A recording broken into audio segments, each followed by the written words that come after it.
Cam from NZXT. Monitor your games while playing. To learn more, check out the description. Hey everyone, it is the Angry Honey Badger here, and it's time for Badger's Picks for the week of August 16th. We're going to see who's free this week and which 4 champions I'm going to recommend. Free this week, there will be Anivia, Corki, Darius, Callista, Karma, Kassadin, Morgana, Nidalee, Trundle, and Udyr. And for my first champion recommendation for this week, I'm going to go ahead and give that one over to Trundle. Trundle is still in a very strong spot. He's kind of my favorite go-to top laner when you don't exactly know what to pick. He just can survive through most of the laning phase because A, he can sap some of your attack damage with his bite, but also because he has his strong passive that's always going to be returning health back to you whenever those minions are dying. So that's very helpful if you're going to be having a difficult laning phase, or it's just a very good positive when you're in a massive team fight and enemies are dying. Also, a good thing to have or a nice thing to have in Trundle's kit is his ability to bust tanks. So if it is a tanky champion in the top lane you're against, you're going to have a good time there because you can use your ultimate and pretty much negate a ton of that tankiness that they have.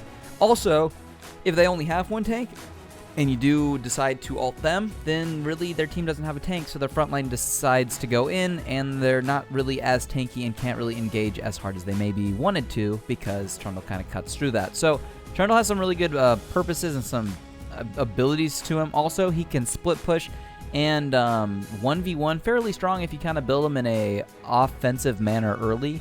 And because he saps damage and he does steal stats, you really don't have to build him tanky if you don't want to. So he has some good flexibility. So he's my first recommendation. Try him out if you don't have him, or try him out because he's good if you do own him. My second champion recommendation for the week is going to go over to Corki.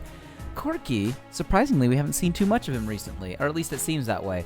Corki's still in a good spot. They did do some positive buffs to him. We are getting closer to Worlds now, so we will inevitably probably see him start to show up soon, is my guess. It's just how it always works. He's strong always in the beginning of the seasons. They usually nerf him, or he falls out of favor, and then we get closer to Worlds and all these playoffs, and Corki starts to come back into the picture.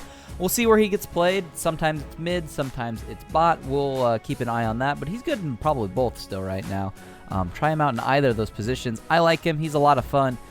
Really significant damage. A really good way also to get a good variety of mixed damage. If you happen to be in queue this week and you see that your team is really attack damage heavy and you're going to be the carry, maybe pick up Corki. You're going to actually do a lot of magic damage since his damage is split in half. So it's a good way to actually still get some AP in there, or not AP per se, but some magic damage in there without actually having to take a magic damage champion in the game. So try him out this week.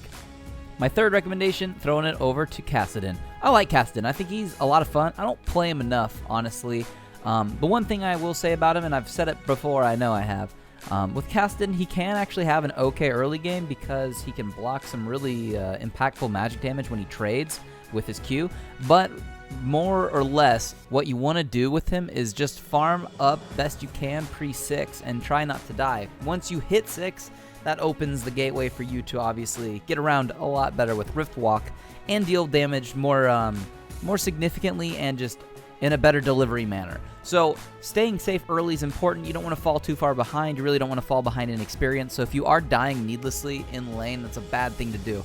You really just want to make it to 6. Then you can also take teleport with him. A lot of people do that. You can take Ignite too. But teleport ganks are very, very good. Also, he's a good roamer since he can kind of hop through terrain with his Rift Walk and become very impactful when it comes to roaming. And then you can always teleport back to your lane to stop the wave and continue farming. So Kassadin really fun. Scales incredibly well into the late game too. Lots of damage potential output from him. Not as much of a menace as he used to be a couple seasons ago when he was incredibly overpowered, but in a much better spot to be consistent and a good champion overall. Try him out this week. He is free.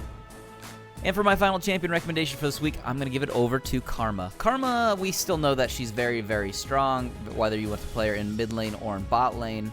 That's just up to you when it comes to personal preference.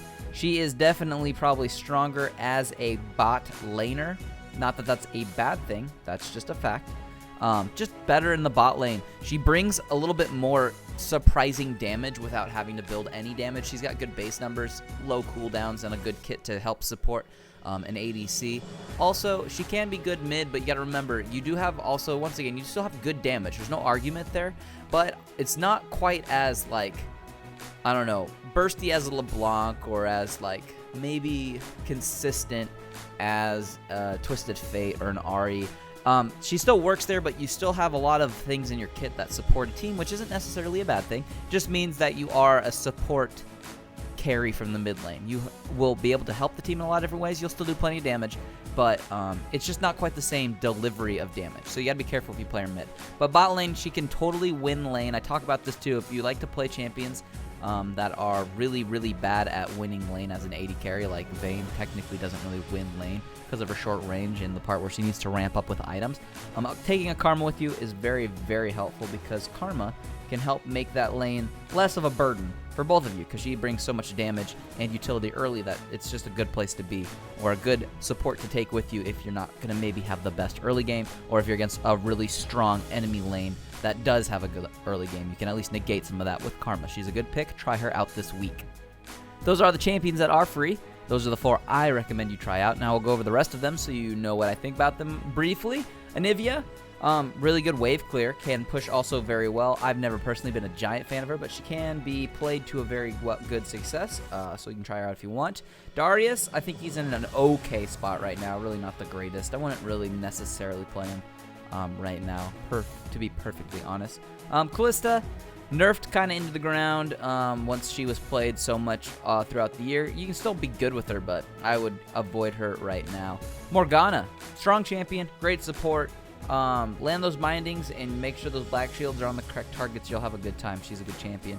Nidalee also finally seeing a little bit more play after some changes, but she has seen basically a slew of nerfs as the season's gone on. Not a bad champion per se. They needed to slow her down since she could ramp up really fast.